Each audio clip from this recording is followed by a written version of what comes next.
নরেনকে NIA ডাকা উচিত।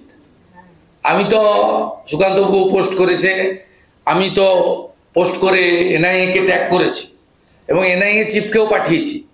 আর এখানে এনআইএ যিনি দেখেন মিস্টার হেমন্ত পান্ডে, তাকেও পাঠিয়েছি যে উনি সব যখন জানেন পহেলগাঁও নিয়ে এবং অপারেশন সিন্দুর নিয়ে, তাহলে ওনাকে কাস্টডিতে রেখে ইন্টারোগেশন করা উচিত। কারণ নরেন চক্রবর্তী তো আরেকটা অনুব্রত মণ্ডল, খুব পাওয়ারফুল লিডার, পশ্চিম বর্ধমানের সভাপতি, 2 টার্মসের বান্ডবেশ্বরের এমএলএ, 2 টার্ম না 1st টার্ম, এর আগে তো জিতেন তেওয়ারি ছিল। তা এত বড় একটা পাওয়ারফুল লিডার, মমতা ব্যানার্জির খুব ক্লোজেস্ট, ভাইপোকেও অনেক কিছু পাঠায় আমরা জানি। তা একে ডেকে জিজ্ঞাসাবাদ করা উচিত। ইনি আন্তর্জাতিক বিশেষজ্ঞ হয়ে গেছেন, ভারত পাকিস্তানের মধ্যে সব সেটিং করেই হয়েছে।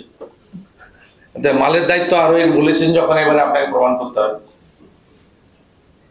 রাজ্য বিধানসভা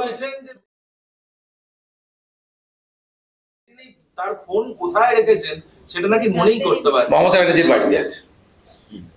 ও 3 দিন 4 দিন ধরে যাচ্ছিল না, মমতা ব্যানার্জি শিখিয়ে দিয়েছে, যা যা বলতে তাই শিখিয়ে বলেছে। সেই জন্য মমতা ব্যানার্জি কালকে আপনাদের বলেছে আমি চোখ দেখাতে এসেছি, অন্য কোনো প্রশ্নের উত্তর দেবো না। মমতা ব্যানার্জির গাইডেন্সে অনুব্রত চলছে, যা যা শিখিয়ে দিচ্ছে ফেস টাইমে, হয়তো নিজে করছে না, ফেস টাইম কেউ বিশ্বাস করছে না, এখন অন্য কারো ফোন থেকে হয়তো করিয়েছে।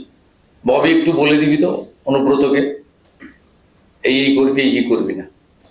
এক্ষেত্রে আমরা দেখলাম যে জাতীয় মহিলা কমিশন তারা পদক্ষেপ করছে, কিন্তু জাতীয় মহিলা কমিশন পদক্ষেপ করার সুযোগ রয়েছে, অ্যাকশন নেওয়ার ক্ষেত্রে লিমিটেশন আছে।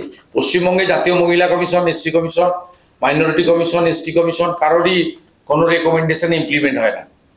এদের উচিত মহামান্য মহিম রাষ্ট্রপতিকে যেমন রিপোর্ট করেন তারা, সাথে সাথে সুপ্রিম কোর্টে গিয়ে বলা, এই রাজ্যে 2021 সালের পোস্টপল ভায়োলেন্স থেকে অদ্যাবধি যতগুলো ইনসিডেন্টে তারা রিপোর্ট করেছেন এবং ডাইরেকশন দিয়েছেন, ইমপ্লিমেন্ট হয় না। এনারা যে রাজীব কুমারকে ডেকেছেন, উনি যাবেন না, আজ থেকে লিখে রাখুন। আমি তো আপনাদের আগে বলেছি অনুব্রত কিছু হবে না, হচ্ছে না। আমি আগে থেকে বলেছি বোলপুরের আইসি ফাঁসবে, 2টো ফোন গেছে, ডিপার্টমেন্টাল প্রসিডিংস হচ্ছে, সাসপেন্ড হবে। 9 তারিখে বোলপুর শহর দেখবে যে মানুষ বোলপুরের আইসি স্ত্রী বা মাকে যে ভাষায়, কদর্য ভাবে, ক্ষমার অযোগ্য ভাষায় তাকে আক্রমণ করা হয়েছে বা অপমান করা হয়েছে, মাতৃশক্তি নারী শক্তিকে, তার বিরুদ্ধে মানুষ কিভাবে বোলপুরেই পথে নামে আপনারা দেখবেন। আমি নিজে থাকবো, লিড করব। আমরা ওখানে ওই দিন নারী সম্মান যাত্রা করছি। রাজ্যের যে মহিলা কমিশন